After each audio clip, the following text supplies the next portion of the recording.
Pada zaman dahulu kala, di bawah rimbunnya langit Nusantara, berdirilah sebuah desa yang napasnya menyatu dengan hembusan angin bernama Desa Jatisari. Desa ini sedang melewati musim kemarau yang panjang, namun udara di sekitarnya tetap terasa sejuk. Bangunan rumah kayu tua berdiri tegak dengan halaman tanah yang luas menghampar di depannya. Daun jati yang berguguran sesekali tertiup angin sore membawa wangi khas alam pedesaan yang menenangkan hati setiap penduduknya. Kehidupan di desa ini berjalan sangat lambat bagai aliran sungai kecil yang tenang di musim panas. Di salah satu sudut desa tersebut terdapat sebuah rumah panggung kayu yang dihuni oleh seorang pemuda bernama Banyu. Banyu dikenal sebagai sosok yang sangat lembut hatinya dan selalu bertutur kata sopan kepada siapapun yang ia temui. Setiap hari sebelum fajar menyingsing ia sudah bangun untuk membersihkan sudut penjemuran hasil bumi dan menimba air di sumur berbatu yang sangat sejuk.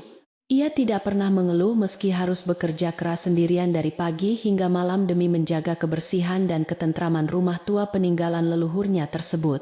Banyu sangat menyayangi rumah itu, karena baginya bangunan kayu tua ini adalah lambang kebersamaan keluarga yang harus selalu dijaga kehormatannya. Setelah menimba air ia akan menyalakan api di dapur kayu bakar untuk merebus air dan menanak nasi. Asap putih yang mengepul dari cerobong atap rumahnya selalu menjadi pertanda bahwa kehidupan di rumah itu masih terus berdenyut. Banyu selalu berharap bahwa dengan menjaga rumah ini, keluarganya akan selalu dilindungi dari segala macam musibah dan keburukan yang mungkin datang dari luar desa tanpa mereka sadari. Namun di balik ketenangan yang selalu berusaha, Banyu ciptakan terdapat awan mendung yang terus menggelayuti hati kedua orang tuanya. Pak Karta dan Bu Rati belakangan ini sering terlihat murung dan mengunci diri mereka di dalam kamar utama. Setiap malam, Banyu sering mendengar mereka berbisik-bisik dengan nada suara yang penuh kecemasan dan ketakutan mengenai tumpukan hutang. Ayah dan ibunya itu rupanya telah meminjam sejumlah besar uang untuk usaha pertanian yang sayangnya gagal total, karena kemarau berkepanjangan yang melanda seluruh wilayah pedesaan di sekitar mereka. Banyu selalu berusaha menghibur mereka dengan menyajikan teh hangat setiap sore di beranda rumah, namun wajah kedua orang tuanya tetap kusam. Pak Karta seringkali menghela napas panjang sambil menatap nanar ke arah halaman tanah yang kering tanpa memberikan senyuman sedikit pun. Bu Rati juga lebih sering mengomel tentang nasib buruk yang menimpa keluarga mereka dan menyalahkan keadaan cuaca. Meskipun Banyu sudah bekerja ekstra keras untuk membantu tetangga demi mendapatkan beras tambahan, hal itu tampaknya sama sekali tidak bisa menenangkan hati kedua orang tuanya yang sedang kalut. Hutang yang menumpuk itu rupanya telah meracuni pikiran Pak Karta dan Bu Rati hingga mereka melupakan kasih sayang terhadap anak tunggalnya. Mereka merasa malu kepada tetangga karena sering ditagih oleh beberapa orang utusan dari desa tetangga yang datang membawa wajah garang. Banyu selalu berdiri di depan pintu untuk menenangkan para penagih itu dengan janji bahwa ia akan bekerja lebih keras lagi untuk mencicilnya. Pemuda itu hanya menginginkan agar rumahnya tidak menjadi tempat pertengkaran dan kehormatan kedua orang tuanya tetap terjaga di mata penduduk desa Jatisari. Suatu sore yang sangat terik ketika angin berhembus membawa debu jalanan, sebuah kejadian yang tidak biasa memecah kesunyian desa. Suara roda kayu yang berderak keras beradu dengan batu jalanan terdengar menggemuruh mendekati pintu masuk utama perbatasan desa Jatisari. Sebuah kereta kuda yang sangat mewah dengan hiasan ukiran emas yang berkilauan perlahan-lahan memasuki jalan utama desa. Kuda-kuda yang menarik kereta itu tampak sangat gagah dan terawat, menunjukkan bahwa sang pemilik bukanlah orang sembarangan melainkan seorang bangsawan atau saudagar kaya raya dari tempat yang sangat jauh. Penduduk desa yang sedang menjemur gabah dan mencari kayu bakar segera menghentikan aktivitas mereka untuk menatap kereta asing tersebut. Wajah-wajah mereka penuh dengan rasa ingin tahu, sekaligus sedikit kecemasan karena sangat jarang ada kereta semewah itu yang singgah di sana. Anak-anak kecil yang biasanya berlarian riang di halaman kini bersembunyi di balik kain sarung ibu mereka sambil mengintip ketakutan. Kereta itu berjalan sangat lambat membelah jalanan desa, hingga akhirnya berhenti tepat di dekat sebuah sumur tua tempat beberapa warga sedang berkumpul mengambil air bersih. Pintu kereta kayu berukir itu terbuka perlahan, dan muncullah seorang pria bertubuh gemuk dengan pakaian sutra mahal yang mengkilap terkena cahaya matahari. Pria itu memakai perhiasan emas di jari-jarinya dan wajahnya memancarkan aura kelicikan yang langsung membuat warga desa merasa tidak nyaman. Ia melangkah turun dari kereta dan menyapu pandangan ke sekeliling dengan tatapan meremehkan, seolah-olah desa ini terlalu kotor untuk diinjaknya. Sambil mengipas-ngipaskan sapu tangan sutra pria asing itu, kemudian mendekati sekelompok ibu-ibu yang sedang menimba air di tepi sumur berbatu tersebut. Pria kaya itu berdehem keras untuk menarik perhatian, lalu bertanya dengan nada suara yang sombong dan memerintah kepada warga di sana. Ia berseru dengan suara lantang, "Hai orang-orang desa, tunjukkan kepadaku di mana letak rumah seorang pria tua yang bernama Pak Karta." Ibu-ibu di sumur itu saling berpandangan dengan penuh tanda tanya sebelum akhirnya salah satu dari mereka menunjuk ke arah rumah Banyu. Setelah mendapatkan petunjuk arah, pria itu melemparkan sekeping koin tembaga ke tanah sebagai ucapan terima kasih, lalu kembali naik ke keretanya dengan angkuh. Kereta kuda mewah itu kembali bergerak perlahan menyusuri jalan setapak menuju rumah kayu tua tempat Banyu dan kedua orang tuanya tinggal. Banyu yang saat itu sedang sibuk membelah kayu bakar di halaman samping mendengar suara roda kereta yang berderak-derak semakin mendekat. Ia mengusap keringat di dahi dengan punggung tangannya, lalu meletakkan kapak kayunya untuk melihat siapa tamu yang datang berkunjung pada sore hari. Hatinya tiba-tiba berdesir tidak enak, karena ia merasa bahwa kedatangan kereta mewah ini pasti ada kaitannya dengan rahasia hutang kedua orang tuanya. Begitu kereta itu berhenti di depan halaman tanah rumahnya Pak Karta dan Bu Ratih segera berlari keluar dengan wajah yang pucat pasi. Mereka tampak sangat terkejut, namun sekaligus ketakutan melihat pria gemuk bersutra itu turun dari kereta dengan senyuman yang sangat merendahkan. Pak Karta segera membungkukkan badannya dalam-dalam menyambut tamu itu dengan sikap yang sangat berlebihan dan penuh dengan ketundukan yang memalukan.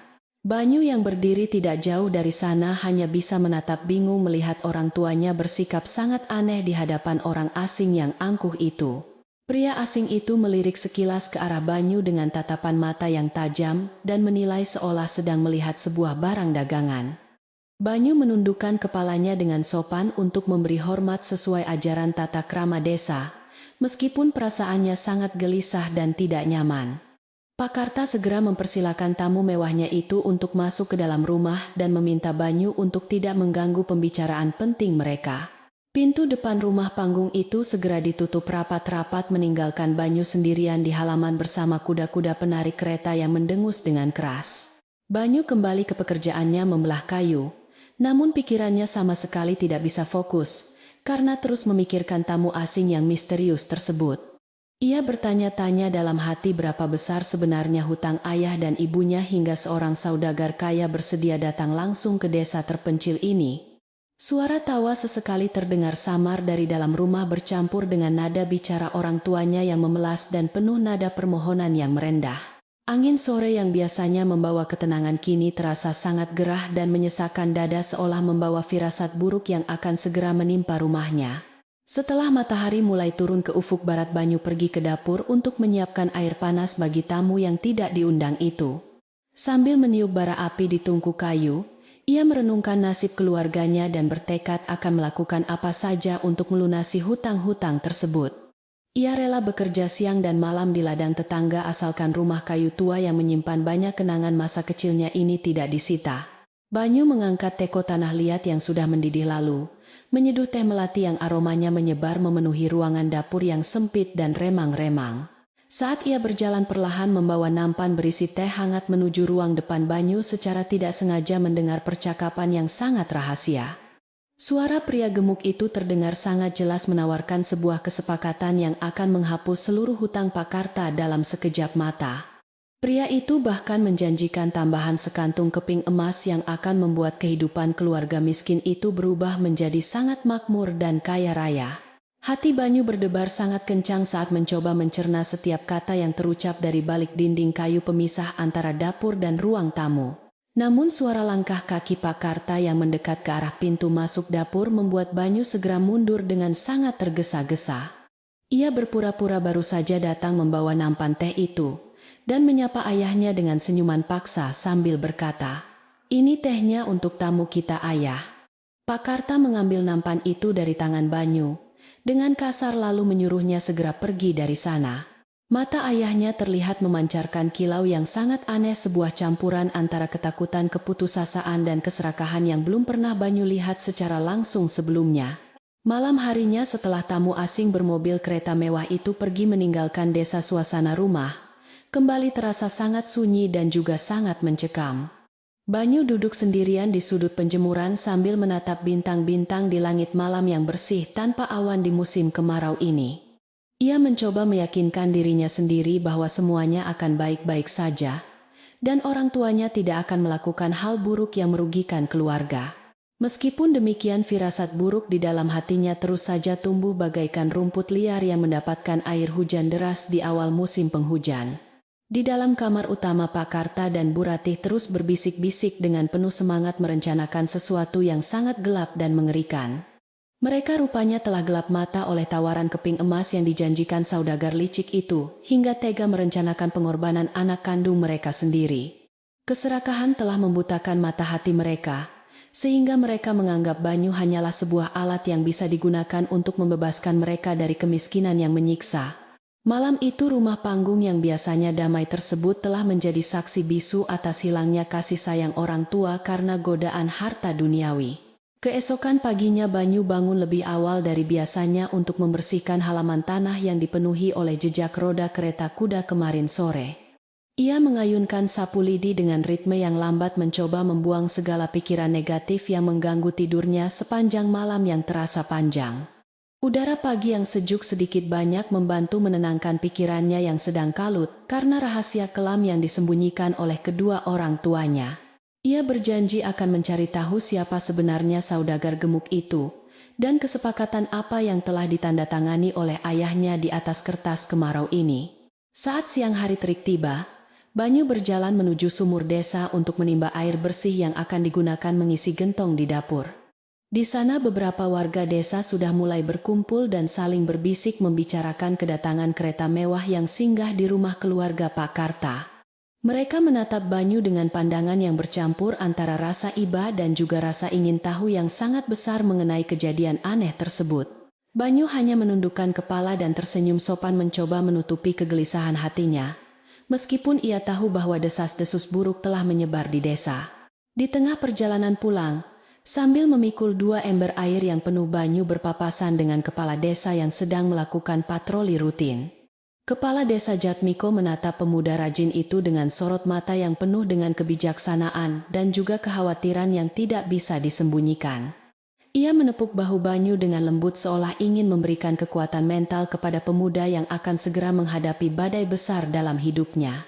Banyu membalas sapaan itu dengan anggukan hormat yang sangat dalam meskipun hatinya semakin bertanya-tanya tentang apa yang sebenarnya sedang terjadi.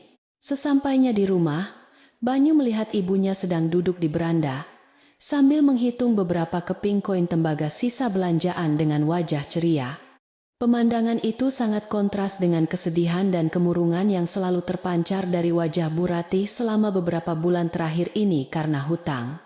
Hal ini semakin memperkuat kecurigaan Banyu, bahwa kesepakatan rahasia dengan saudagar asing itu benar-benar telah terjadi di dalam rumah panggung mereka.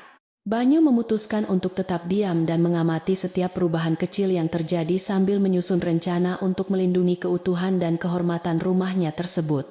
Waktu perlahan terus berjalan melewati hari-hari yang penuh dengan ketegangan tersembunyi di bawah atap rumah kayu tua milik keluarga Pak Karta.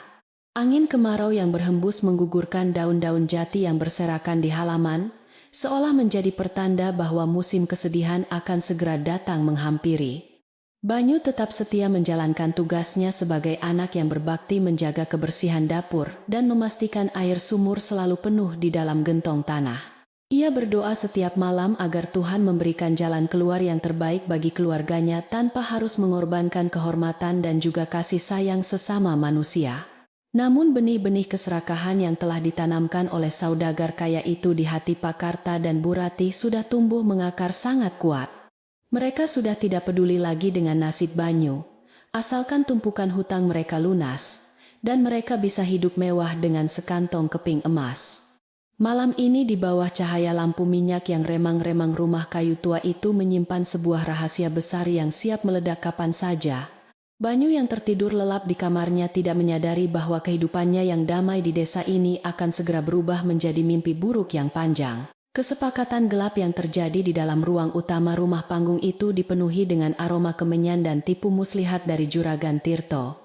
Saudagar gemuk yang berasal dari kota seberang itu sengaja datang membawa tawaran yang sangat menggiurkan untuk membebaskan keluarga tersebut dari jeratan kemiskinan.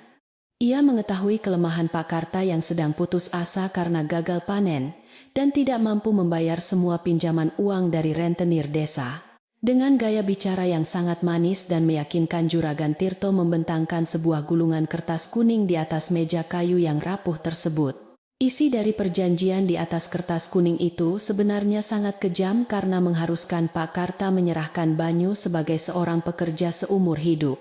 Juragan Tirto beralasan bahwa ia membutuhkan seorang pemuda desa yang kuat dan jujur untuk mengurus seluruh gudang rempah-rempahnya di kota pelabuhan.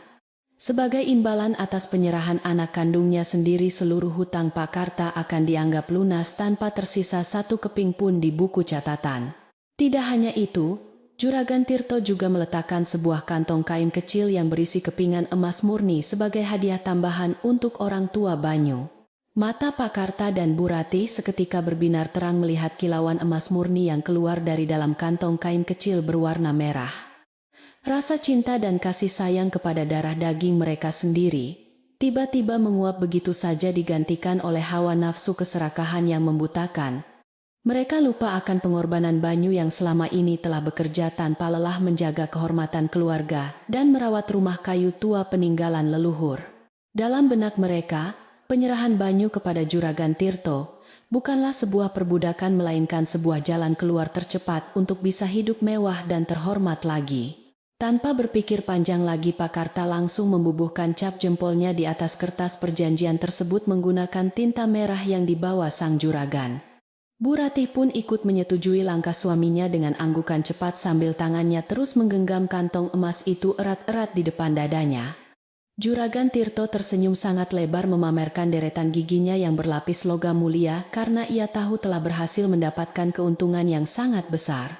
Ia kemudian berpesan agar mereka segera menyiapkan Banyu dalam beberapa hari ke depan sebelum keretanya datang kembali untuk menjemput barang dagangannya itu. Setelah saudagar licik itu pergi meninggalkan desa, suasana di dalam rumah Pak Karta seolah berubah menjadi sangat kaku dan penuh kebohongan. Bu Ratih mulai sering terlihat duduk sendirian di sudut beranda rumah sambil menghitung sisa keping tembaga untuk menyembunyikan kegugupannya di depan sang anak. Ia berpura-pura bertingkah seolah tidak pernah terjadi kesepakatan jahat apapun di ruang utama rumah panggung mereka pada sore hari itu. Banyu yang peka terhadap perubahan suasana tentu saja merasakan ada sesuatu yang sangat tidak wajar sedang disembunyikan rapat-rapat oleh kedua orang tuanya. Keesokan harinya sikap Pak Karta tiba-tiba berubah menjadi sangat ramah dan penuh perhatian kepada Banyu yang sedang sibuk membersihkan halaman depan.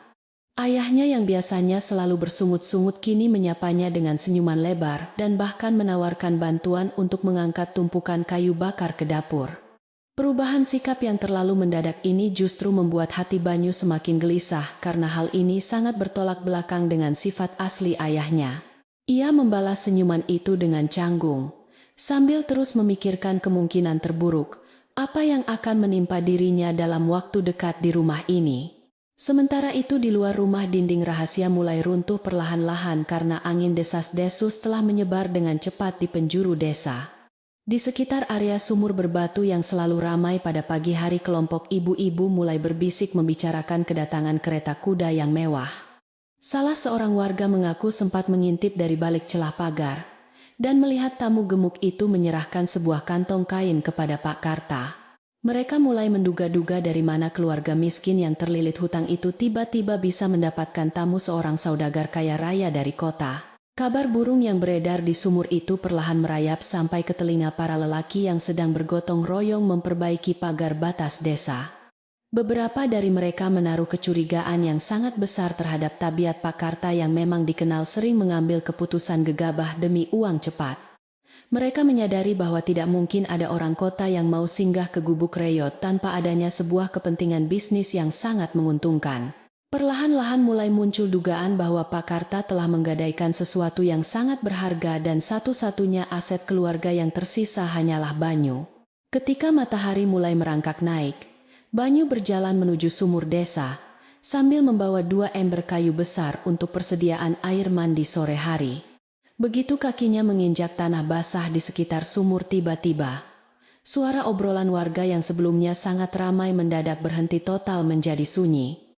Semua mata memandang ke arah pemuda malang itu dengan sorot yang penuh tanda tanya bercampur dengan rasa iba yang tidak bisa disembunyikan. Banyu menelan ludah dengan susah payah merasakan atmosfer yang sangat canggung dan menekan dadanya seolah ia sedang diadili oleh seluruh penduduk desa. Banyu tetap berusaha menjaga kesopanannya dengan menundukkan kepala dan memberikan sapaan hangat kepada ibu-ibu yang sedang sibuk membilas pakaian kotor mereka. Namun beberapa wanita tua di sana hanya bisa membalas sapaan Banyu dengan senyuman yang sangat dipaksakan sambil membuang muka ke arah lain. Telinga Banyu yang tajam sempat menangkap sebuah bisikan pelan dari seorang warga yang menyayangkan nasib malang pemuda sebaik itu harus menjadi korban. Hati Banyu berdesir hebat mendengar potongan kalimat tersebut, namun ia memilih untuk tetap diam dan melanjutkan pekerjaannya menimba air dari dasar sumur. Setelah kedua ember kayunya terisi penuh dengan air yang jernih, Banyu segera mengangkat pikulan bambu ke pundaknya untuk bergegas pulang ke rumah. Langkah kakinya terasa sangat berat, bukan karena beban air yang dibawanya melainkan karena beban pikiran yang kini mulai menumpuk di dalam kepalanya. Tatapan mengasihani dari para tetangga justru membuatnya semakin yakin bahwa tamu mewah kemarin sore telah membawa petaka besar bagi kehidupan keluarganya ini. Sepanjang jalan setapak yang berdebu, ia merenungkan nasibnya yang seperti sebuah perahu kecil yang terombang-ambing di tengah badai rahasia orang tuanya. Sesampainya di rumah setelah mengisi gentong air di dapur, Banyu memutuskan untuk pergi ke pinggiran hutan desa untuk mencari tambahan kayu bakar. Ia membutuhkan sebuah tempat yang sepi untuk menenangkan pikirannya yang sedang kalut dan mencari udara segar di bawah rimbunnya pohon-pohon bambu. Hutan desa di musim kemarau ini terasa sangat kering dengan dedaunan kecoklatan yang menutupi permukaan tanah, membentuk karpet alam yang berbunyi saat diinjak. Banyu mengayunkan parangnya dengan penuh tenaga menebang dahan-dahan kering untuk melampiaskan segala rasa frustrasi yang selama ini hanya dipendam sendirian. Keringat mulai bercucuran membasahi pakaian lusuhnya ketika matahari siang semakin terik memanggang wilayah hutan kecil di pinggiran desa Jatisari yang tenang tersebut. Setiap kali parangnya menghantam batang pohon, Banyu selalu teringat pada wajah ayahnya yang penuh kepalsuan dan senyuman ibunya yang terlihat sangat aneh. Ia tidak mengerti dosa apa yang telah ia lakukan hingga kedua orang tuanya tampak sangat rela menyembunyikan rencana besar di belakang punggungnya. Meski tubuhnya terasa sangat lelah, Banyu menolak untuk beristirahat karena hanya dengan bekerja keras ia bisa melupakan sejenak kecemasan yang terus menghantuinya. Setelah merasa tumpukan kayu bakarnya sudah cukup banyak, Banyu mengikat semuanya dengan tali rotan yang kuat agar mudah dipikul kembali ke rumah. Beban berat kayu di pundaknya seolah menjadi cerminan dari beban tanggung jawab yang selama ini ia pikul untuk mempertahankan rumah kayu leluhurnya. Saat melangkah keluar dari batas hutan menuju jalanan utama desa, bayangan panjang tubuhnya terbentuk di atas tanah kering yang diterpa sinar sore.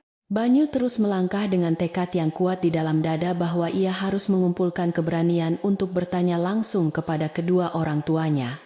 Di pertengahan jalan tepat di depan bangunan balai desa, Banyu melihat sosok yang sangat ia hormati sedang menyapu dedaunan jati yang berguguran. Orang tua itu adalah Mbah Sastro yang dikenal sebagai tetua desa paling bijaksana dan selalu menjadi tempat bertanya bagi warga yang sedang kesulitan. Sapu lidi di tangan Mbah Sastro bergerak dengan ritme yang lambat, namun pasti menyingkirkan setiap kotoran dari halaman tanah balai yang berdebu. Meskipun usianya sudah sangat senja mata tua, Mbah Sastro masih sangat tajam mengamati setiap kejadian yang berlalu lalang di hadapannya setiap hari. Mbah Sastro selalu mengenakan pakaian adat Jawa yang sederhana dengan ikat kepala kain bermotif batik pudar yang menunjukkan kesederhanaan hidupnya di desa. Kebijaksanaan beliau terpancar dari setiap kerutan di wajahnya yang menyimpan ribuan cerita dan pengalaman masa lalu tentang kehidupan manusia di tanah ini. Penduduk desa sangat segan kepada Mbah Sastro, karena beliau tidak pernah banyak bicara, namun setiap kalimat yang keluar selalu memiliki makna mendalam. Banyu berniat untuk sekadar lewat dan memberikan salam hormat seperti biasanya. Namun tiba-tiba Mbah Sastro menghentikan sapu lidinya dan menatap Banyu. Pemuda itu menghentikan langkahnya yang gontai dan sedikit membungkukkan badan untuk menunjukkan rasa hormat kepada orang tua yang berdiri di depan balai. Mbah Sastro menatap mata. Banyu lekat-lekat, lalu mendekat perlahan sambil menepuk pelan bahu pemuda malang yang sedang memikul tumpukan kayu bakar tersebut. Dengan suara yang berat dan terdengar sedikit serak, Mbah Sastro mengucapkan sebuah kalimat yang menembus langsung ke dasar hati Banyu yang paling dalam. Berhati-hatilah anakku, kadangkala bayangan paling gelap tidak datang dari luar melainkan disembunyikan di dalam rumahmu sendiri oleh orang yang kau cintai.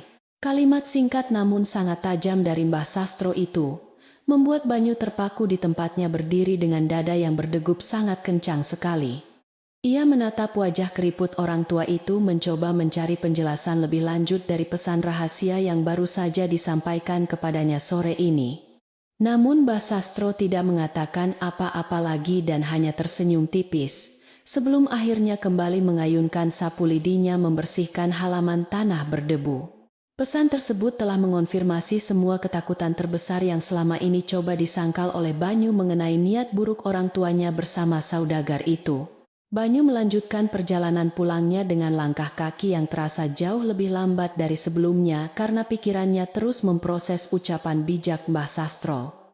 Nasihat itu membuka mata batinnya bahwa ia tidak boleh lagi menutup mata dan berpura-pura bahwa semuanya baik-baik saja di rumah. Keserakahan yang disembunyikan di bawah atap rumah kayunya itu adalah bayangan gelap yang akan menelan dirinya jika ia tidak segera mengambil tindakan. Ia harus mencari tahu apa sebenarnya isi dari kertas kuning yang disepakati oleh ayahnya dan memikirkan cara untuk menyelamatkan dirinya dari kehancuran. Ketika Banyu tiba di halaman depan rumah, panggungnya langit sudah mulai berubah warna menjadi jingga kemerahan, tanda matahari akan segera tenggelam sepenuhnya. Ia menurunkan ikatan kayu bakar dari pundaknya dengan sangat pelan agar tidak menimbulkan suara gaduh yang bisa menarik perhatian orang tuanya di dalam. Suasana rumah saat itu terasa sangat sunyi mencekam, seolah-olah bangunan kayu tua itu sedang menahan napas menunggu datangnya sebuah badai besar. Banyu melangkah masuk ke dalam rumah melalui pintu dapur belakang untuk menghindari pertemuan langsung dengan ayahnya yang mungkin sedang duduk di beranda. Saat menyalakan lampu minyak tanah di dapur, Banyu kembali melihat pemandangan yang membuat hatinya semakin hancur berkeping-keping tanpa bisa ditahan lagi. Dari balik celah dinding anyaman bambu ia melihat Pak Karta dan Bu Ratih sedang membicarakan rencananya dengan suara yang ditekan sangat pelan. Ibunya terlihat sedang menjahit sebuah pakaian baru untuk Banyu menggunakan kain yang dibeli dari hasil penjualan sebagian kecil keping emas milik juragan. Ayahnya tertawa kecil sambil terus membayangkan kehidupan mewah yang akan segera mereka nikmati setelah saudagar itu datang kembali untuk menjemput anak tunggalnya. Sangat menyedihkan melihat bagaimana kontrasnya kedamaian desa Jatisari dengan kekacauan moral yang sedang terjadi di dalam ruang tengah rumah kayu Banyu ini. Di luar sana burung-burung malam mulai berkicau merdu bersahutan menyambut datangnya malam yang penuh dengan ketenangan bagi seluruh penduduk desa pedalaman. Namun di dalam rumah ini dua orang tua yang seharusnya menjadi pelindung justru sedang menyusun jebakan paling kejam untuk darah dagingnya sendiri. Banyu mematung di dapur membiarkan air matanya menetes pelan, menyadari bahwa ia sendirian dalam pertempuran untuk mempertahankan hak hidup dan kebebasannya ini. Malam akhirnya benar-benar turun menyelimuti seluruh desa membawa hembusan angin kemarau yang terasa lebih dingin menusuk tulang dari malam-malam sebelumnya. Banyu membersihkan diri di sumur belakang lalu masuk ke dalam kamarnya yang sempit dan hanya diterangi oleh sebatang lilin kecil di sudut. Suara jangkrik yang mengerik dari balik semak belukar di luar jendela seolah menjadi teman setia yang mendengarkan rintihan hati pemuda baik tersebut. Ia bertekad tidak akan lari dari rumah ini, karena lari hanya akan menghancurkan nama baik keluarganya yang selama ini selalu ia jaga. Di atas tikar pandan yang sudah usang, Banyu duduk bersila dan menundukkan kepalanya untuk memanjatkan doa kepada Tuhan penguasa alam semesta ini. Ia memohon agar diberikan petunjuk yang jelas untuk membongkar kebenaran di balik perjanjian kotor yang telah ditandatangani oleh ayahnya karena gelap mata. Ia juga memohon kekuatan hati agar tidak membenci kedua orang tuanya, meskipun mereka telah merencanakan hal yang sangat keji demi segepok kekayaan. Banyu tahu bahwa kekerasan tidak akan pernah menyelesaikan masalah, maka ia harus menggunakan akal sehat dan bantuan dari tetua desa yang bijaksana. Hari-hari berikutnya berlalu dengan ketegangan yang semakin memuncak seiring semakin dekatnya hari penjemputan yang dijanjikan oleh Juragan Tirto dari kota seberang. Bu Ratih mulai menyajikan makanan-makanan yang sangat enak untuk Banyu seolah-olah sedang memberikan hidangan perpisahan yang terakhir bagi anak laki-lakinya. Pak Karta juga sering membelikan rokok linting kepada tetangga untuk menunjukkan bahwa ia sekarang sudah mulai memiliki uang dari hasil usahanya sendiri. Warga desa yang melihat perubahan gaya hidup keluarga ini semakin yakin bahwa desas-desus buruk tentang penjualan anak kandung itu memang benar. Banyu tetap menjalankan rutinitas hariannya seolah tidak mengetahui apa-apa, membiarkan kedua orang tuanya tenggelam dalam euforia kekayaan sesaat yang penuh kebohongan. Namun di dalam diamnya ia mulai mencari celah untuk masuk ke kamar utama dan menemukan bukti kertas kuning yang sangat berbahaya itu. Ia menyadari bahwa tanpa bukti fisik yang kuat ia tidak akan bisa membela dirinya sendiri di hadapan para warga dan tetua desa. Waktu terus berjalan menuju klimaks yang akan membongkar seluruh rahasia kelam keluarga ini di bawah atap rumah panggung kayu yang menjadi saksi. Tanda-tanda niat buruk dari kedua orang tua Banyu kini semakin terlihat jelas seiring berjalannya waktu mendekati hari yang telah disepakati bersama saudagar. Bu Ratih yang biasanya selalu mengeluh soal kurangnya bahan makanan tiba-tiba menyajikan hidangan yang sangat mewah di atas meja makan kayu mereka. Sepiring nasi putih hangat lengkap dengan ayam kampung panggang dan sayur lodeh yang lezat terhidang khusus untuk Banyu pada suatu siang yang terik. Senyuman ibunya yang terlalu dipaksakan justru membuat Banyu merasa sangat canggung dan mual saat mencoba menelan makanan lezat yang biasanya sangat ia idamkan. Tidak hanya menyajikan makanan yang sangat enak, Bu Ratih juga memaksa Banyu untuk memakai sepotong kemeja kain baru yang jahitannya masih terlihat sangat rapi. Ia beralasan bahwa anak laki-lakinya harus terlihat tampan dan bersih, karena sebentar lagi mereka akan menyambut tamu penting yang akan mengubah nasib keluarga. Banyu menurut saja memakai kemeja pemberian ibunya meskipun kain katun itu terasa sangat panas dan mengikat tubuhnya seperti sebuah rantai tak kasat mata. Ia menyadari bahwa pakaian baru ini bukanlah bentuk kasih sayang, melainkan sebuah kemasan agar ia terlihat menarik di mata Juragan Tirto. Pak Karta juga menunjukkan sikap yang sangat tidak wajar dengan berhenti mengomel tentang cuaca kemarau dan tidak lagi mempedulikan ladang garapannya yang mulai mengering. Ia lebih sering menghabiskan waktu duduk santai di beranda depan, sambil mengisap rokok linting dan membanggakan rencana masa depannya kepada setiap tetangga yang lewat. Beberapa tetangga hanya tersenyum kecut menanggapi kesombongan Pak Karta karena mereka sudah mencium gelagat buruk mengenai dari mana asal uang untuk membeli tembakau tersebut. Banyu yang sedang menyapu halaman hanya bisa menundukkan kepala, merasa sangat malu dengan tingkah laku ayahnya yang semakin hari semakin kehilangan kewarasan. Kejanggalan demi kejanggalan ini membuat Banyu semakin yakin bahwa ia harus segera bertindak sebelum roda kereta mewah itu kembali memasuki gerbang desa Jatisari. Ia mulai mencari waktu yang tepat untuk menyusup ke dalam kamar utama orang tuanya demi menemukan bukti kesepakatan gelap yang pernah dibicarakan malam itu. Kesempatan emas itu akhirnya datang ketika Pak Karta dan Bu Ratih pergi ke pasar desa tetangga untuk membelanjakan sebagian kecil keping emas milik mereka. Banyu menghentikan pekerjaannya membelah kayu dan mengendap-endap masuk ke dalam rumah panggung yang kini terasa sangat sunyi dan juga sangat mencekam. Kamar utama yang biasanya selalu terkunci rapat kini sedikit terbuka karena tergesa-gesanya kedua orang tua Banyu saat berangkat menuju pasar desa tadi. Banyu mendorong pintu kayu itu perlahan-lahan hingga mengeluarkan bunyi derit halus yang membuat jantungnya berdegup kencang karena takut perbuatannya diketahui oleh orang lain.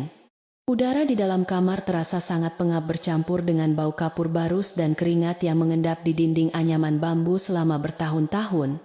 Ia mulai mencari dengan hati-hati membuka setiap lipatan baju di lemari kayu dan meraba bagian bawah kasur kapuk yang sudah mulai menipis. Setelah beberapa saat mencari tanpa hasil, Banyu hampir saja menyerah karena ia merasa tindakannya ini tidak sopan dan melanggar privasi kedua orang tuanya.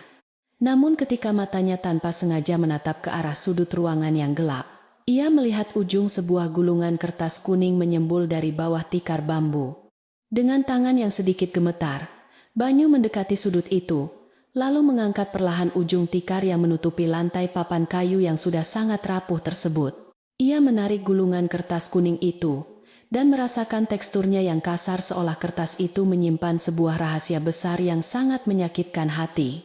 Banyu membuka gulungan kertas kuning tersebut dengan sangat hati-hati, takut merobek bukti satu-satunya yang bisa menyelamatkan hidupnya dari cengkraman perbudakan. Matanya menyusuri setiap deretan huruf yang ditulis menggunakan tinta merah menyala, membentangkan kalimat-kalimat kesepakatan yang sangat mengerikan dan mengiris-ngiris perasaannya. Di sana tertulis dengan sangat jelas bahwa Pak Karta menyerahkan hak asuh anak tunggalnya bernama Banyu kepada Juragan Tirto sebagai pekerja tanpa batas waktu. Sebagai kompensasinya seluruh hutang, Pak Karta dihapuskan dan keluarga itu menerima sekantung keping emas murni sebagai hadiah penutup kesepakatan yang sangat tidak manusiawi ini. Di bagian bawah kertas yang mulai menguning di bagian tepinya itu terdapat cap jempol darah milik ayahnya yang tercetak dengan sangat jelas dan tegas. Banyu mematung menatap cap jempol tersebut, sementara air matanya mulai menetes satu persatu membasahi pipinya yang kotor oleh debu pekerjaan rumah sehari-hari. Hatinya benar-benar hancur berkeping-keping menyadari bahwa kedua orang tuanya dengan sadar dan sengaja telah menjual dirinya layaknya seekor hewan ternak di pasar. Ia tidak pernah menyangka bahwa keserakahan bisa menghapus ikatan batin darah daging sedemikian rupa hingga mematikan seluruh rasa kasih sayang yang tersisa. Meskipun dadanya terasa sangat sesak dan sakit, Banyu tidak membiarkan amarah menguasai akal sehatnya, karena ia tahu kekerasan tidak akan menyelesaikan masalah ini. Ia melipat kembali kertas kuning itu dengan rapi, lalu menyembunyikannya di dalam saku celana kainnya yang dalam agar tidak jatuh atau diketahui orang lain. Banyu segera merapikan kembali posisi tikar bambu dan lemari kayu agar tidak meninggalkan jejak kecurigaan sedikit pun saat kedua orang tuanya pulang dari pasar. Ia bergegas keluar dari kamar utama tersebut dan kembali ke halaman depan berpura-pura melanjutkan pekerjaannya membelah kayu, seolah tidak terjadi apa-apa. Menjelang sore hari, Pak Karta dan Bu Ratih kembali dari pasar membawa banyak sekali barang belanjaan mahal yang sebelumnya tidak pernah sanggup mereka beli. Wajah mereka berdua terlihat sangat ceria dan berseri-seri, seolah beban hidup yang selama ini menekan pundak mereka telah terangkat sepenuhnya oleh angin kemarau. Banyu segera menghampiri mereka untuk membantu mengangkat barang-barang tersebut, menahan rasa perih di dalam hatinya yang terluka akibat pengkhianatan dari orang tua sendiri. Bu Ratih tersenyum lebar sambil mengusap rambut Banyu dengan lembut, sebuah sentuhan palsu yang membuat Banyu merasa sangat muak di dalam batinnya. Malam harinya ketika seisi rumah sedang tertidur pulas, Banyu kembali menguping pembicaraan kedua orang tuanya dari balik dinding tipis. Pemisah ruang tengah dan dapur. Pak Karta dengan nada suara yang penuh semangat memberitahu istrinya bahwa Juragan Tirto akan datang lusa tepat saat matahari berada di atas kepala. Ia meminta Bu Ratih untuk memastikan Banyu tidak pergi kemana-mana dan sudah memakai pakaian barunya yang rapi saat kereta mewah itu tiba. Banyu menggigit bibir bawahnya menahan tangis mendengar betapa antusiasnya mereka merencanakan hari perpisahan yang akan menghancurkan masa depan anak kandungnya sendiri selama-lamanya. Di dalam kegelapan kamarnya, Banyu terus berpikir keras mencari cara yang paling tepat untuk menggagalkan rencana keji ini tanpa harus mempermalukan keluarganya dengan kekerasan. Ia teringat kembali pada nasihat bijak Mbah Sastro di depan balai desa yang menyuruhnya untuk berhati-hati terhadap bayangan gelap di dalam rumahnya.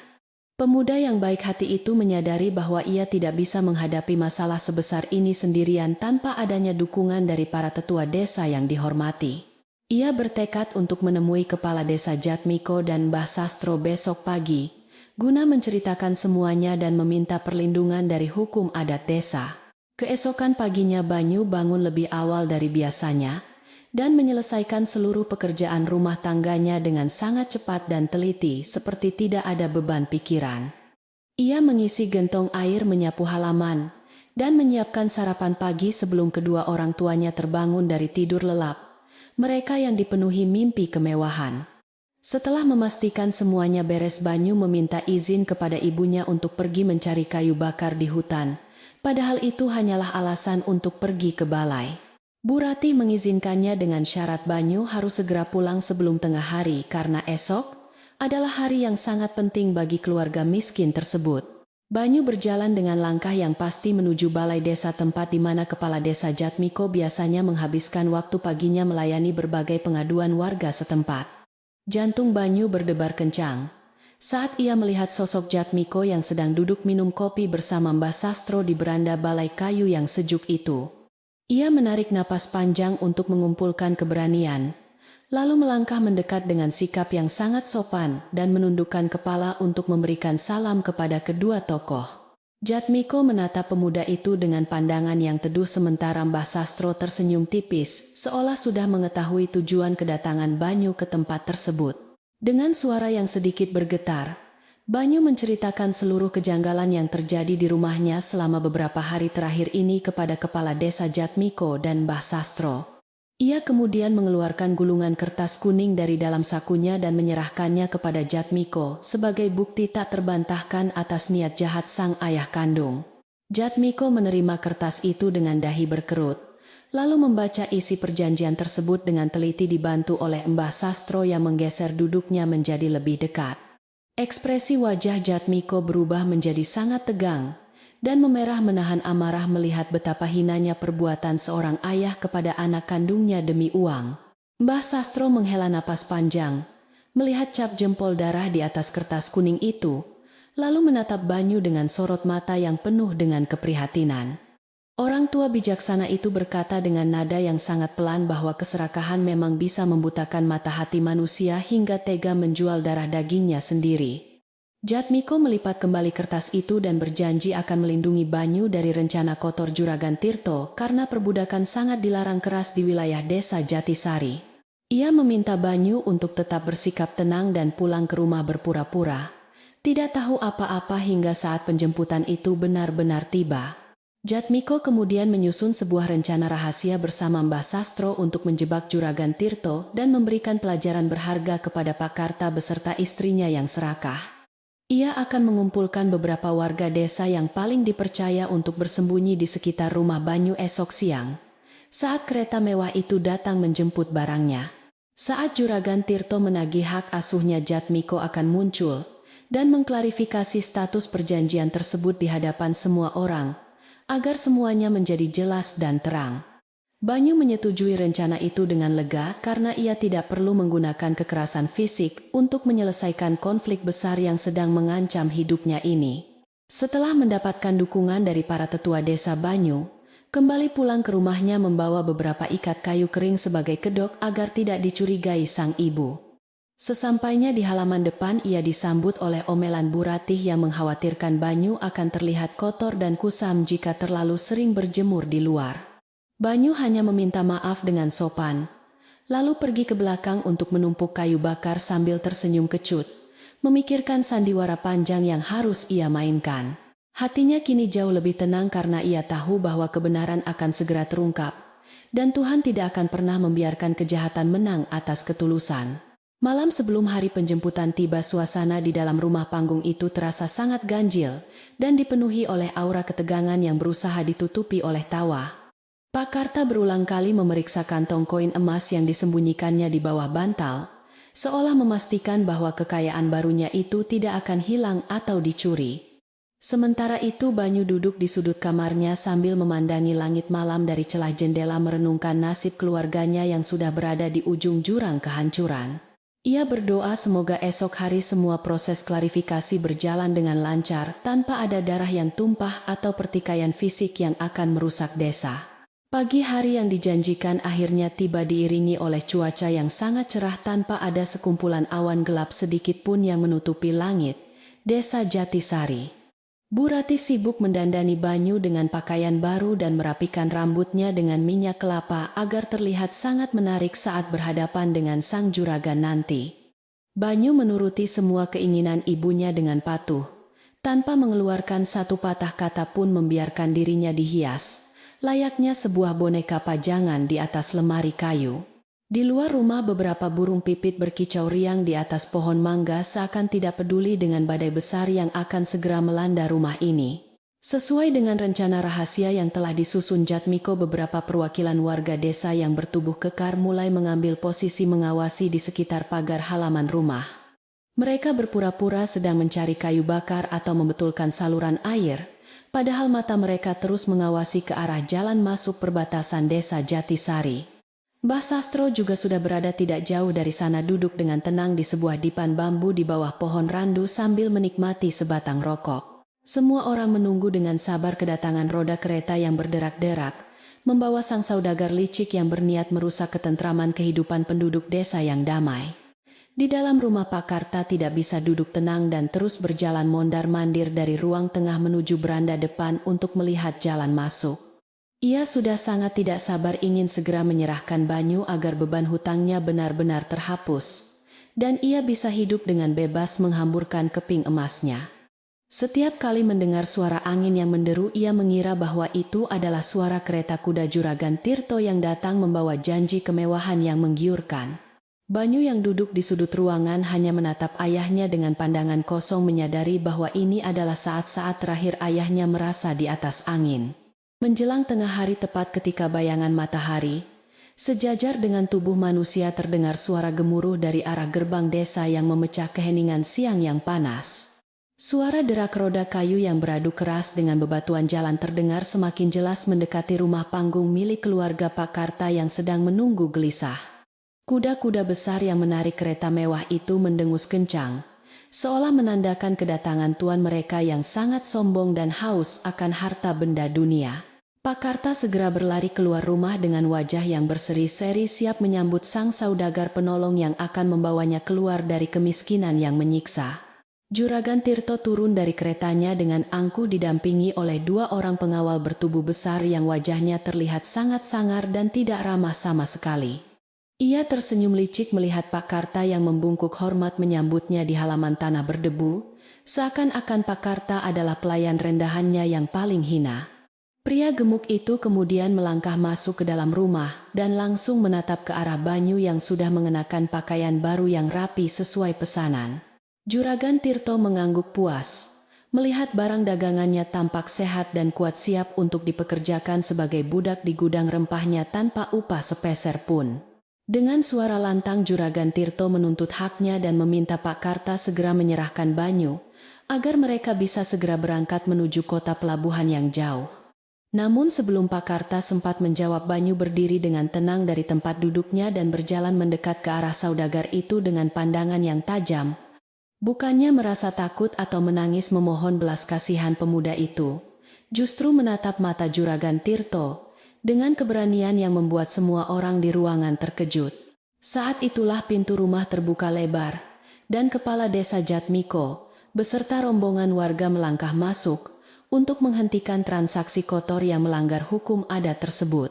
Kehadiran kepala desa Jatmiko beserta beberapa pemuda desa bertubuh kekar di ambang pintu membuat suasana di dalam ruang utama mendadak menjadi sangat tegang. Juragan Tirto yang tadinya tersenyum sombong, kini mengerutkan kening merasa terganggu oleh tamu tak diundang yang masuk tanpa izin ke dalam acara transaksinya. Pak Karta dan Bu Ratih tampak sangat terkejut, hingga wajah mereka berubah menjadi pucat pasi, seperti mayat melihat kedatangan rombongan warga desa tersebut. Mereka tidak menyangka bahwa rencana rahasia yang telah disusun sedemikian rupa bisa diketahui oleh Jatmiko yang merupakan otoritas tertinggi di wilayah pedesaan ini. Jatmiko melangkah maju ke tengah ruangan dengan wibawa seorang pemimpin, menatap tajam ke arah Juragan Tirto yang mulai terlihat sedikit salah tingkah. Kepala desa itu bertanya dengan suara bariton yang menggema di seluruh ruangan, menuntut penjelasan mengenai maksud kedatangan kereta mewah ini ke desanya. Juragan Tirto berusaha menutupi kegugupannya dengan tertawa kecil yang terdengar sangat dipaksakan, lalu menjawab bahwa ia hanya datang untuk menjemput seorang pekerja baru. Ia mengklaim bahwa Pak Karta telah menyerahkan Banyu secara sukarela untuk melunasi hutang-hutang keluarga yang sudah menumpuk selama musim kemarau panjang ini. Mendengar kebohongan yang diucapkan oleh saudagar licik itu, Banyu melangkah maju dengan sangat tenang tanpa menunjukkan raut wajah ketakutan sedikit pun. Ia menatap langsung ke mata ayahnya yang kini menunduk karena rasa malu, lalu beralih menatap Juragan Tirto dengan pandangan yang sangat berani. Banyu mengatakan bahwa kesepakatan itu bukanlah sebuah perekrutan pekerja, melainkan sebuah transaksi kotor perbudakan yang melanggar nilai-nilai kemanusiaan dan hukum adat desa. Sambil mengatakan hal tersebut, Banyu merogoh saku celananya perlahan-lahan dan mengeluarkan gulungan kertas kuning yang selama ini menjadi sumber petaka keluarganya. Mata Pak Karta terbelalak lebar melihat kertas kuning yang berada di tangan Banyu, karena ia yakin telah menyembunyikannya di bawah tikar bambu kamarnya. Bu Ratih menjerit tertahan, sambil menutup mulutnya dengan kedua tangan menyadari bahwa anak kandungnya sendiri telah mengetahui seluruh niat buruk mereka sejak awal. Tubuh Pak Karta mulai gemetar hebat, karena ia tahu bahwa jika isi surat itu dibaca di depan umum, maka hancurlah reputasinya di desa. Ia mencoba melangkah maju untuk merebut kertas itu dari tangan Banyu. Namun dua orang pemuda desa segera menahan bahunya dengan sangat kuat. Banyu menyerahkan gulungan kertas kuning bercap jempol darah itu kepada kepala desa Jatmiko dengan sikap yang sangat sopan dan penuh rasa hormat. Jatmiko membuka gulungan kertas itu lebar-lebar, lalu mulai membacakan setiap baris kalimat kesepakatan keji itu dengan suara yang lantang dan jelas. Ia sengaja membaca bagian di mana Pak Karta menyerahkan hak asuh anak tunggalnya sebagai budak seumur hidup sebagai ganti penghapusan tumpukan hutang. Setiap kata yang keluar dari mulut kepala desa terdengar seperti sambaran petir di siang bolong bagi setiap warga yang berkerumun di luar rumah. Warga desa yang berada di halaman luar mulai berbisik-bisik dengan nada kemarahan yang semakin lama semakin membesar bagaikan ombak laut pasang. Mereka merasa sangat jijik mengetahui bahwa ada seorang ayah di desa mereka yang tega menjual darah dagingnya sendiri demi sekantung keping uang. Beruntung Jatmiko telah memerintahkan warga untuk tidak menggunakan kekerasan fisik, sehingga mereka hanya bisa melontarkan tatapan tajam dan cibiran ke arah rumah. Suasana kemarahan masa itu membuat dua pengawal Juragan Tirto mulai merasa tidak nyaman dan waspada menjaga posisi di sekitar majikan mereka yang ketakutan. Meskipun sudah terpojok, Juragan Tirto masih mencoba untuk mempertahankan harga dirinya dengan cara berbicara menggunakan nada suara yang tinggi dan penuh kesombongan. Saudagar gemuk itu bersikeras bahwa hutang tetaplah hutang yang harus dibayar lunas, dan surat perjanjian itu memiliki kekuatan yang tidak bisa diganggu-gugat.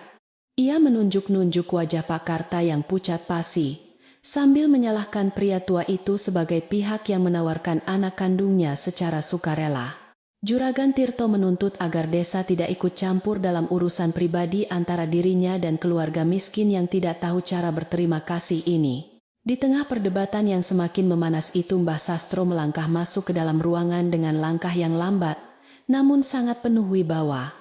Orang tua bijaksana itu tersenyum tipis ke arah Juragan Tirto lalu meminta izin kepada Jatmiko untuk memeriksa kertas perjanjian dan keping emas. Mbah Sastro mengatakan bahwa sebelum sebuah kesepakatan diakui oleh hukum desa, keaslian semua barang yang ditukarkan harus dipastikan terlebih dahulu tanpa terkecuali. Ia kemudian menatap tajam ke arah Bu Ratih dan memintanya untuk segera mengambil kantong merah berisi koin emas dari dalam kamar utama. Bu Ratih tampak sangat ragu-ragu dan enggan untuk beranjak dari tempat duduknya karena kantong emas itu adalah satu-satunya harapan kekayaannya. Namun tatapan mata Jatmiko yang sangat tajam dan suara teguran keras dari warga di luar membuat nyali wanita parubaya itu menciut. Dengan langkah kaki yang terseret-seret dan tangan yang bergetar, ia masuk ke dalam kamar, lalu keluar kembali membawa kantong kain berwarna merah. Ia menyerahkan kantong itu kepada Mbah Sastro dengan sangat enggan, seolah-olah sedang menyerahkan nyawanya sendiri kepada orang tua yang memegang tongkat bambu tersebut. Mbah Sastro menerima kantong kain merah itu lalu menuangkan seluruh isinya ke atas meja kayu rapuh yang berada tepat di tengah ruangan. Terdengar suara dentingan nyaring saat puluhan kepingan logam yang berwarna kuning berkilauan itu saling berbenturan memantulkan cahaya matahari dari celah dinding bambu. Mbah Sastro mengambil salah satu kepingan logam itu, menimbangnya di telapak tangan, lalu menggigit pinggirannya dengan gigi tuanya yang masih sangat kuat. Ia juga menggesekkan permukaan logam itu ke sebuah batu asahan kecil yang selalu ia bawa di dalam saku celana pangsinya setiap hari. Setelah memeriksa kepingan itu dengan sangat teliti, Mbah Sastro menggelengkan kepalanya pelan sambil menatap lekat-lekat ke arah Juragan Tirto yang mulai berkeringat. Orang tua itu mengumumkan dengan suara seraknya yang tenang bahwa logam-logam ini sama sekali bukan emas murni seperti yang dijanjikan sebelumnya. Mbah Sastro menjelaskan bahwa ini hanyalah kepingan kuningan biasa yang disepuh dengan warna emas murahan, agar terlihat sangat berkilau dan menyilaukan mata. Penemuan tak terduga ini seketika membuat seisi ruangan terhenyak dalam kebisuan yang sangat dalam sebelum akhirnya terdengar helaan napas terkejut dari warga. Mendengar kenyataan pahit tersebut, Pak Karta dan Bu Ratih langsung tersungkur lemas ke lantai papan kayu dengan mata yang terbelalak tidak percaya. Pak Karta merayap mendekati meja dan mengambil salah satu kepingan itu, mencoba menggosok-gosoknya dengan ujung bajunya yang lusuh untuk mencari kebenaran. Lapisan warna emas murahan itu pun mengelupas memperlihatkan warna asli kuningan yang kusam di baliknya menghancurkan seluruh angan-angan kemewahan dalam sekejap mata. Bu Ratih menangis histeris menyadari bahwa mereka telah menukar anak kandung satu-satunya dengan setumpuk logam rongsokan yang sama sekali tidak berharga. Belum selesai keterkejutan keluarga miskin itu, Mbah Sastro kini beralih meneliti rincian angka-angka hutang yang tertulis di sudut kertas kuning tersebut. Ia membaca setiap catatan peminjaman uang dan bunga yang dibebankan kepada Pak Karta selama gagal panen akibat musim kemarau di desa mereka. Mbah Sastro menemukan kejanggalan besar pada cara perhitungan yang digunakan oleh rentenir suruhan Juragan Tirto, karena angkanya terus membengkak tanpa alasan rasional. Beliau menyadari bahwa ini adalah sebuah permainan licik untuk menjerat petani miskin agar hutang mereka tidak akan pernah bisa dilunasi sampai kapanpun. Dengan nada suara yang sangat tenang namun menusuk, Mbah Sastro membongkar seluruh manipulasi dan penipuan yang telah dilakukan oleh komplotan saudagar licik tersebut. Beliau menjelaskan bahwa hasil panen Pak Karta sebenarnya telah dihargai jauh di bawah harga pasar oleh tengkulak yang bekerja untuk Juragan Tirto.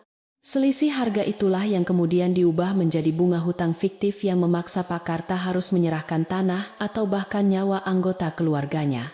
Kebohongan yang sangat sistematis ini membuktikan bahwa sejak awal Juragan Tirto memang berniat merampas kebebasan Banyu dengan menggunakan jebakan hutang yang direkayasa. Wajah Juragan Tirto seketika berubah menjadi sangat merah pada menahan rasa malu dan amarah karena seluruh kedok kejahatannya telah terbongkar di depan umum. Saudagar gemuk itu mulai panik dan berusaha melangkah maju untuk merampas kembali kertas kuning yang menjadi bukti penipuannya dari tangan Mbah Sastro. Ia berteriak-teriak kasar mengancam akan membawa masalah ini ke pihak berwenang di kota pelabuhan jika kertas perjanjian itu tidak segera dikembalikan kepadanya. Juragan Tirto berpikir bahwa dengan menggertak ia bisa menakuti orang-orang desa yang sederhana ini agar membiarkannya lolos membawa barang dagangannya. Namun sebelum tangan gemuknya berhasil menyentuh kertas tersebut, beberapa pemuda desa dengan sangat sigap melangkah maju dan membentuk barisan pelindung di depan Mbah Sastro. Mereka tidak menggunakan senjata tajam atau melakukan kekerasan fisik, namun postur tubuh mereka yang kekar dan tatapan mata yang tajam sudah cukup mengintimidasi. Dua orang pengawal Juragan Tirto mencoba untuk maju melindungi majikannya, namun mereka segera menyadari bahwa jumlah mereka kalah jauh dibandingkan warga desa. Gerakan mereka tertahan oleh tembok manusia yang berdiri kokoh menunjukkan solidaritas warga desa Jatisari dalam melindungi setiap anggota masyarakat dari kejahatan luar. Kepala desa Jatmiko kemudian mengangkat tangannya untuk menenangkan warga dan meminta mereka mundur satu langkah, agar suasana tidak berubah menjadi sebuah kerusuhan. Dengan suara yang sangat tegas Jatmiko menyatakan bahwa kertas perjanjian tersebut sepenuhnya tidak sah dan tidak berlaku di wilayah hukum adat desa Jatisari.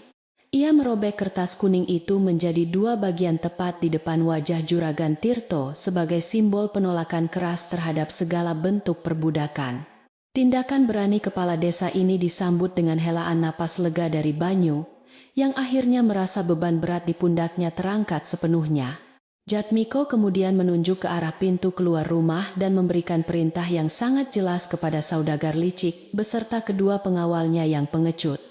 Ia meminta Juragan Tirto untuk segera angkat kaki dari desa Jatisari saat ini, juga dan jangan pernah berani menampakkan wajahnya lagi di sini. Jatmiko memperingatkan bahwa jika saudagar itu masih bersikeras menuntut hutang fiktifnya, maka seluruh warga desa tidak akan segan melaporkan penipuan ini. Ancaman lisan yang sangat tegas dari kepala desa tersebut sukses membuat nyali Juragan Tirto menciut karena ia takut bisnis gelapnya akan terbongkar. Kedua pengawal bertubuh besar itu segera menarik lengan. Majikan mereka menyarankan agar mereka segera pergi sebelum masa yang marah mengambil tindakan main hakim sendiri. Mereka menyadari bahwa meskipun warga desa tidak membawa senjata parang, namun amarah kolektif masyarakat pedesaan bisa berakibat sangat fatal bagi keselamatan mereka. Juragan Tirto mendengus kesal menghentakkan kakinya ke lantai papan kayu dengan kemarahan seorang pecundang yang telah kehilangan mangsa buruannya yang paling berharga.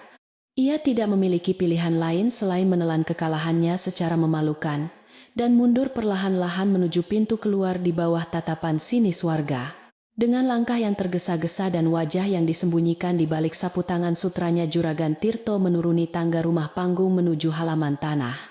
Ia segera memanjat masuk ke dalam kereta mewahnya, sementara kedua pengawalnya dengan cepat memacu kuda-kuda besar itu, menjauhi kerumunan warga desa. Roda kereta kayu berderak keras beradu dengan batu jalanan, berputar dengan sangat cepat membawa pergi segala kesombongan dan niat jahat saudagar gemuk tersebut. Kepulangan yang sangat memalukan ini menjadi tontonan gratis bagi para penduduk desa yang merasa sangat puas melihat keadilan ditegakkan tanpa harus menggunakan kekerasan. Sorak-sorai ejekan dan cibiran dari warga desa mengiringi kepergian kereta kuda mewah itu, hingga bayangannya menghilang di balik tikungan jalan perbatasan. Angin kemarau yang berhembus kencang, seolah-olah ikut membantu menyapu bersih sisa-sisa aura kelicikan yang sempat mencemari udara bersih Desa Jatisari. Banyu yang berdiri di ambang pintu hanya menatap kepergian saudagar itu dengan perasaan campur aduk antara lega bersyukur dan juga sedih melihat keluarganya. Badai besar yang mengancam nyawanya memang telah berlalu, namun kerusakan yang ditinggalkan di dalam rumah panggung ini masih sangat terasa menyakitkan hati. Di dalam ruang utama rumah suasana berubah menjadi sangat hening setelah kepergian para warga desa yang mulai membubarkan diri untuk kembali bekerja.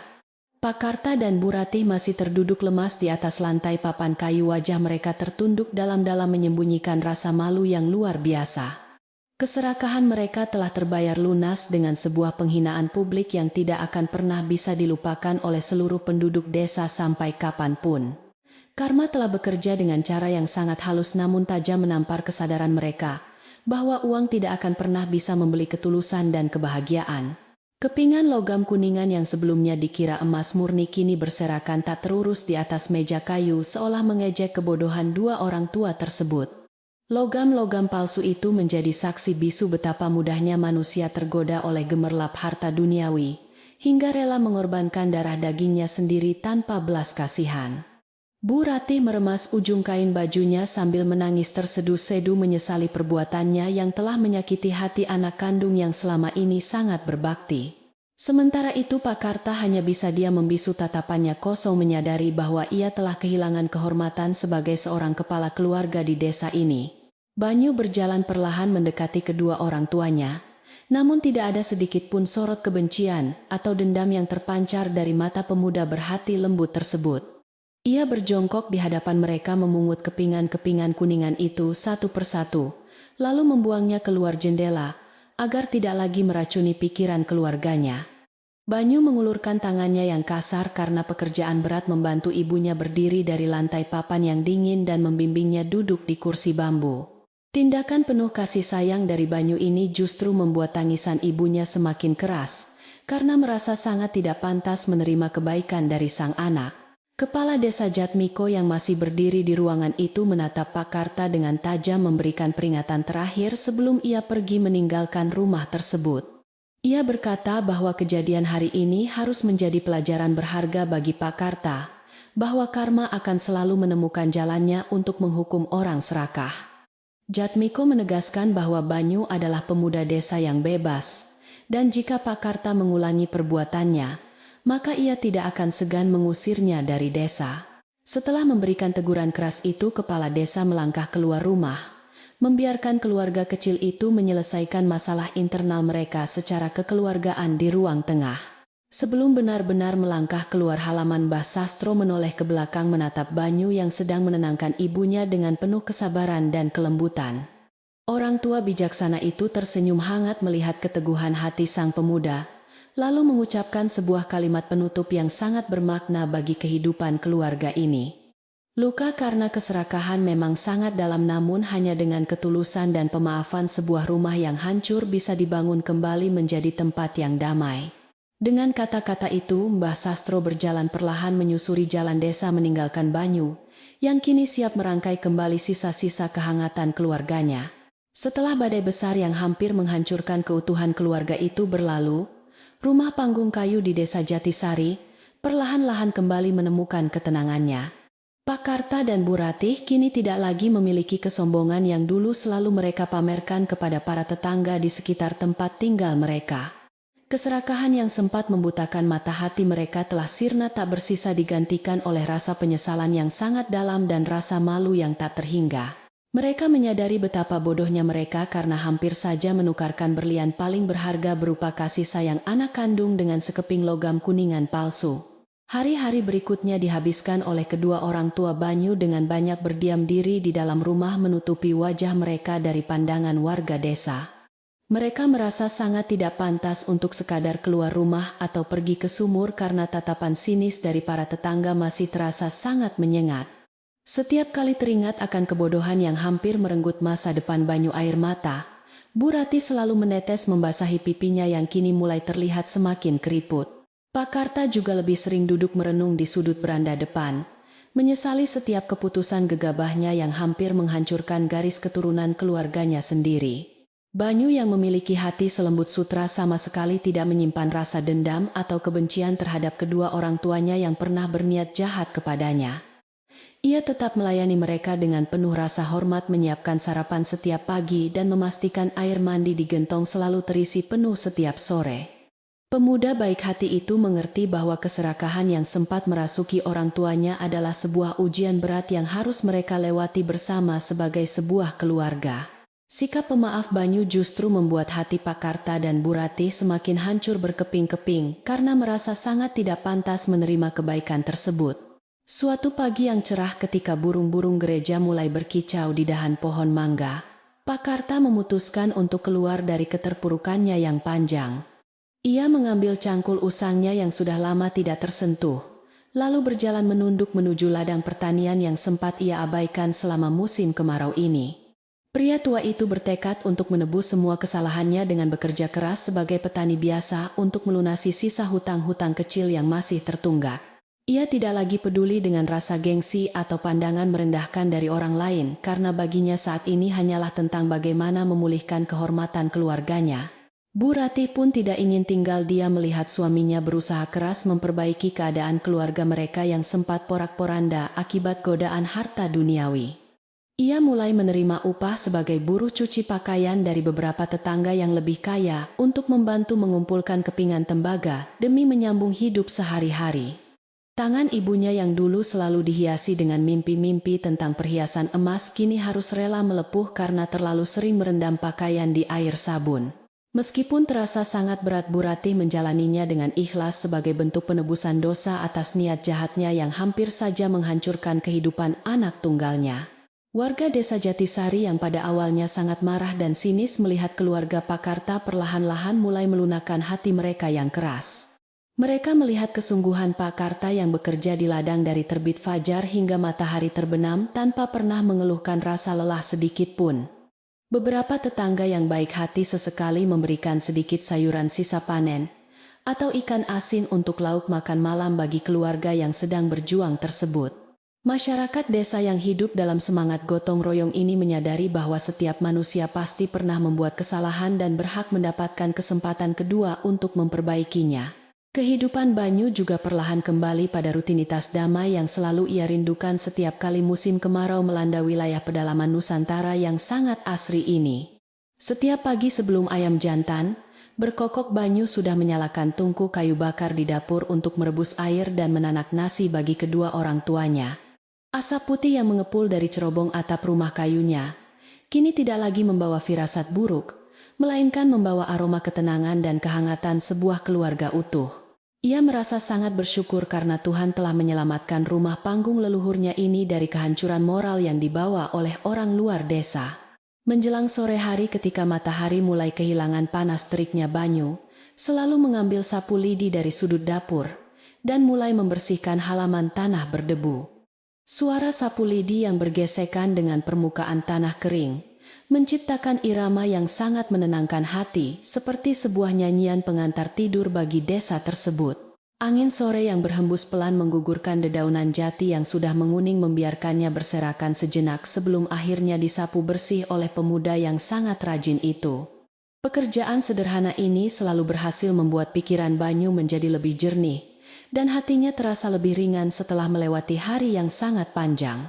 Angin musim kemarau yang biasanya terasa sangat kering dan menyesakkan dada kini perlahan mulai berubah membawa sedikit kelembapan dari arah pegunungan di utara. Awan-awan putih yang berarakan di langit sore hari, seolah memberikan pertanda bahwa musim penghujan akan segera tiba membawa berkah kesuburan bagi ladang desa. Pak Karta yang sedang beristirahat di bawah pohon, beringin menatap langit dengan penuh harapan berdoa, agar hujan segera turun membasahi tanah garapannya yang retak. Harapan akan datangnya musim hujan ini sejalan dengan harapan baru yang sedang mekar di dalam dada keluarga kecil yang baru saja sembuh ini.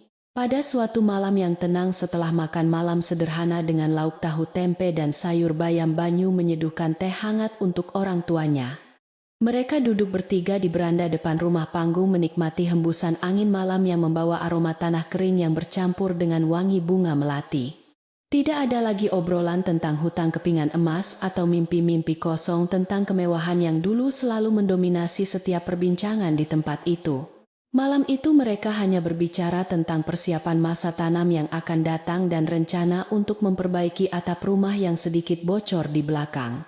Pak Karta mengambil cangkir teh tanah liatnya dengan kedua tangan yang kini terasa jauh lebih kasar dan dipenuhi oleh kapalan akibat rajin mencangkul. Ia menyesap teh hangat itu perlahan lalu menatap wajah Banyu dengan sorot mata yang penuh dengan penyesalan sekaligus rasa bangga yang tak terucapkan. Dengan suara yang sedikit bergetar Pak Karta mengucapkan permintaan maaf yang paling tulus dari lubuk hatinya kepada anak laki-lakinya yang sangat sabar tersebut. Banyu hanya tersenyum lembut dan menganggukkan kepalanya menandakan bahwa ia sudah melupakan semua kejadian pahit itu, dan hanya ingin melihat ke depan. Bu Rati yang duduk di samping suaminya ikut menitikan air mata bahagia melihat pemandangan yang sangat menghangatkan hati di beranda rumah mereka malam itu. Ia mengusap punggung tangan Banyu dengan penuh kasih sayang, sebuah sentuhan nyata yang sama sekali berbeda dengan belayan palsu beberapa waktu yang lalu. Ia menyadari bahwa harta yang paling nyata di dunia ini bukanlah koin emas yang menyilaukan mata, melainkan keluarga yang utuh dan saling menyayangi. Kesederhanaan hidup di desa rupanya menyimpan sebuah kebahagiaan sejati yang tidak akan pernah bisa dibeli oleh saudagar kaya raya dari kota manapun. Di keesokan harinya Banyu pergi ke sumur desa seperti biasa untuk menimba air bersih yang akan digunakan mengisi gentong di dapur rumahnya.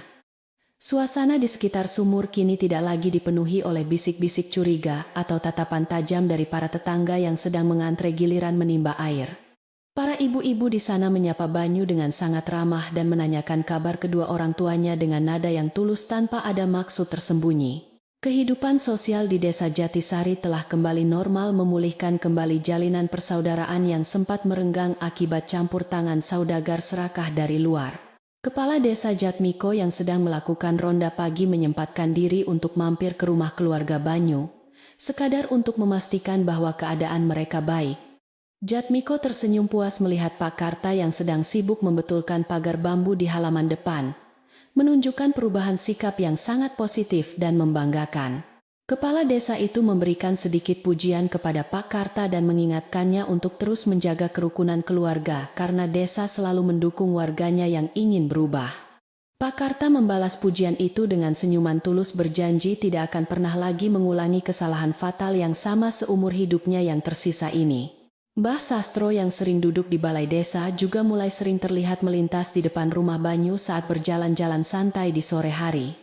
Orang tua bijaksana itu sesekali menghentikan langkahnya untuk menyapa Banyu yang sedang menyapu halaman atau sekadar mengobrol ringan tentang cuaca dengan Pak Karta. Kehadiran Mbah Sastro yang menenangkan seolah-olah memberikan sebuah restu tak kasat mata bahwa keluarga tersebut telah sepenuhnya dimaafkan oleh alam semesta. Nasihat-nasihat pendek Mbah Sastro selalu menjadi pengingat bagi Banyu untuk selalu menjaga kebersihan hati agar tidak mudah tergoda oleh hal-hal buruk. Musim hujan akhirnya benar-benar tiba membasahi bumi Nusantara dengan rintik-rintik air yang sangat ditunggu-tunggu oleh seluruh penduduk desa pertanian ini. Bau tanah basah yang menyeruak ke udara saat tetesan hujan pertama menyentuh permukaan tanah kering, memberikan sebuah sensasi kelegaan yang luar biasa indahnya. Tanaman di ladang Pakarta mulai menunjukkan tunas-tunas hijaunya yang segar menjanjikan sebuah panen yang melimpah di musim yang akan datang nanti. Hujan ini seolah-olah datang untuk mencuci bersih seluruh dosa dan penderitaan masa lalu, membiarkan lembaran baru kehidupan terbuka bagi keluarga kecil tersebut. Banyu duduk di ambang pintu dapur memandangi hujan deras yang turun membasahi sudut penjemuran, sambil menikmati secangkir kopi hitam panas yang baru diseduh. Suara gemericik air hujan yang jatuh menimpa atap genteng tanah liat, menciptakan sebuah melodi alam yang sangat merdu dan menenangkan jiwa yang lelah. Ia membayangkan betapa berbedanya nasibnya jika saat itu ia tidak berani melawan dan mengungkapkan kebenaran di hadapan kepala desa dan para tetua desa. Keberaniannya untuk berbicara dan mempertahankan hak hidupnya telah menyelamatkan dirinya dari perbudakan yang mengerikan di gudang rempah-rempah milik saudagar yang sangat kejam. Rumah panggung kayu tua yang menjadi latar belakang seluruh kejadian kelam ini kini berdiri semakin kokoh di bawah guyuran hujan lebat musim ini. Kayu-kayunya yang sudah mulai lapuk seakan-akan mendapatkan nyawa baru seiring dengan kembalinya kehangatan cinta kasih yang menyelimuti seluruh sudut ruangan di dalamnya. Banyu berjanji dalam hati bahwa ia akan terus merawat rumah peninggalan leluhurnya ini hingga kelak ia memiliki anak dan cucu yang akan meneruskannya. Rumah ini bukanlah sekadar bangunan mati melainkan sebuah tempat bernaung yang menyimpan ribuan cerita tentang perjuangan air mata, pengampunan, dan juga kebahagiaan. Pakarta dan Bu Ratih ikut bergabung duduk di ambang pintu dapur menemani Banyu menikmati hujan yang semakin sore terasa semakin deras mengguyur. Mereka tidak banyak berbicara, hanya saling menikmati kehadiran satu sama lain dalam diam yang sangat nyaman tanpa ada lagi rasa canggung yang membatasi. Kebersamaan yang sederhana ini terasa jauh lebih mahal dan berharga dibandingkan dengan seluruh keping emas yang pernah dijanjikan oleh Juragan Tirto kepada mereka berdua. Mereka telah belajar dengan cara yang sangat keras bahwa kekayaan sejati tidak diukur dari seberapa banyak harta melainkan dari seberapa besar rasa syukur. Hari demi hari berganti, bulan demi bulan berlalu, cerita tentang kedatangan kereta mewah dan saudagar licik itu perlahan-lahan mulai memudar dari ingatan. Penduduk desa tidak lagi menjadikannya sebagai bahan gunjingan di sumur, melainkan menyimpannya sebagai sebuah pelajaran moral yang berharga bagi anak cucu mereka kelak. Keluarga Pakarta berhasil mengembalikan nama baik mereka melalui kerja keras dan kejujuran, membuktikan bahwa penyesalan yang sungguh-sungguh selalu membuahkan hasil yang manis. Banyu tetap menjadi pemuda desa yang ramah dan rajin, selalu siap membantu siapa saja yang membutuhkan pertolongan tanpa mengharapkan imbalan apapun darinya. Kehidupan di desa Jatisari kembali mengalir tenang bagaikan sungai kecil yang jernih di pinggiran hutan, membawa kedamaian bagi setiap makhluk yang meminum airnya. Tradisi gotong royong, saling menghormati dan menjaga nilai-nilai luhur peninggalan nenek moyang tetap menjadi tiang penyangga utama yang menguatkan kerukunan warga desa. Ancaman keserakahan dari dunia luar akan selalu ada mencoba menyusup masuk melalui celah-celah kelemahan manusia yang sedang berada dalam titik terendah kehidupannya. Namun selama masyarakat pedesaan tetap berpegang teguh pada kebenaran dan kearifan lokal, badai sebesar apapun pasti akan mampu mereka lewati dengan selamat. Di senja yang sangat indah dengan semburat warna jingga yang menghiasi langit barat, Banyu kembali menyelesaikan tugas rutinnya, menyapu halaman depan rumah panggung. Ia mengumpulkan dedaunan kering menjadi satu tumpukan kecil, lalu membakarnya untuk mengusir nyamuk yang biasanya mulai bermunculan saat malam mulai turun menyelimuti desa. Asap tipis yang berbau harum dedaunan kering membubung tinggi ke udara, menyatu dengan keheningan alam yang semakin memudar berganti dengan nyanyian jangkrik malam. Banyu berdiri sejenak menyandarkan sapu lidinya ke batang pohon mangga, sambil tersenyum menatap rumah kayunya yang kini terasa begitu damai dan sangat aman. Pada saat yang bersamaan, seorang warga desa yang sudah tua berjalan melintasi jalan setapak di depan rumah Banyu sambil memikul seikat rumput hijau. Orang tua itu menghentikan langkahnya sejenak menatap pemandangan Banyu yang sedang berdiri tenang di halaman rumahnya dengan latar belakang asap pembakaran daun kering. Orang tua itu tersenyum dengan sangat lembut menampakkan kerutan-kerutan kebijaksanaan di sudut matanya, yang telah banyak melihat asam garam kehidupan di dunia.